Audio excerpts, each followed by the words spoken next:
act now for the people of the future. We've had it good, and we are the people who have the time and capacity to do that.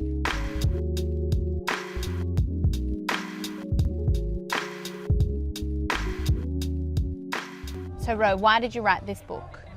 Well, it'd been in my mind for a long, long time because of the experience I've had and commitment to working in development and to working with some of the poorest people. I was accruing experience on a global scale of what people need and what works and what doesn't work.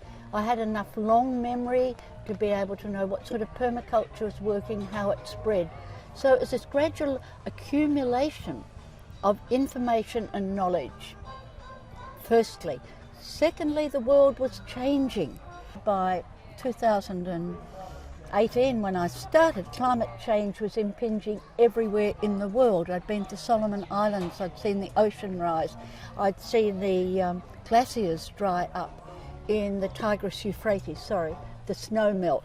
I'd seen countries actually ahead of Australia suffering, and I knew that if permaculture didn't fit and didn't have anything to say, then we'd better drop permaculture and find something else.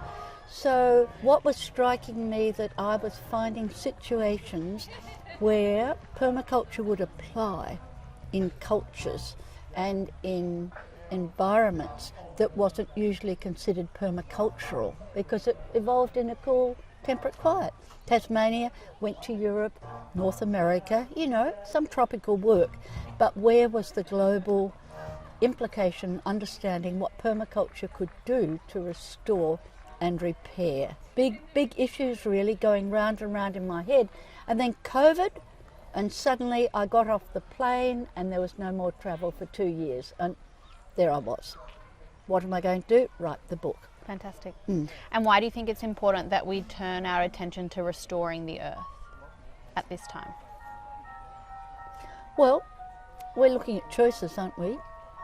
If we choose not to, we've condemned enormous future generations to lives of misery and disaster and suffering, and there's already enough of that.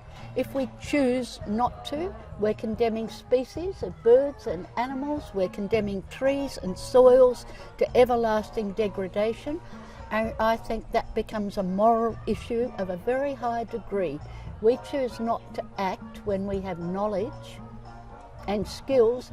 I think that's a dereliction of a moral imperative, which comes back to Mollison. Act now for the people of the future.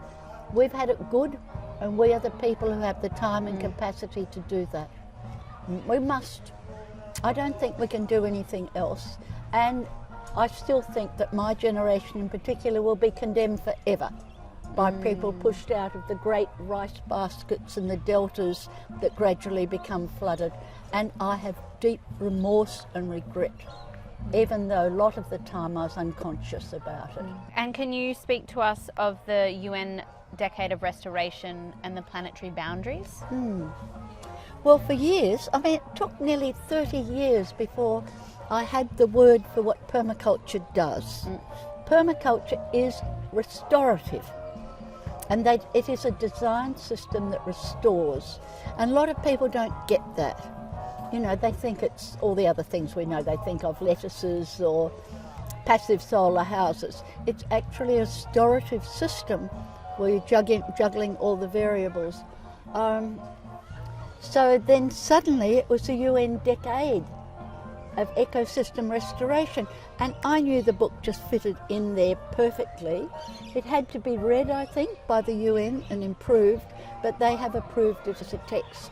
And that coincided with my belief that permaculture cannot be what it was conceived of as a standalone parallel system to a capitalist world. It is now must work with.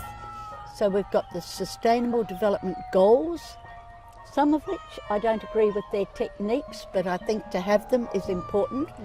Permaculture covers many of them: soils, water, seas, forests, urban, suburban, of the 17 SDGs we're there. And also permaculture needs to work with the UN. So we can't just provide this little model. It's too luxurious, too entitlement, too individual. We have to work with others where it counts and perhaps change them or provide evidence that we've been doing this for a long time, what they're just starting to do now with the SDGs.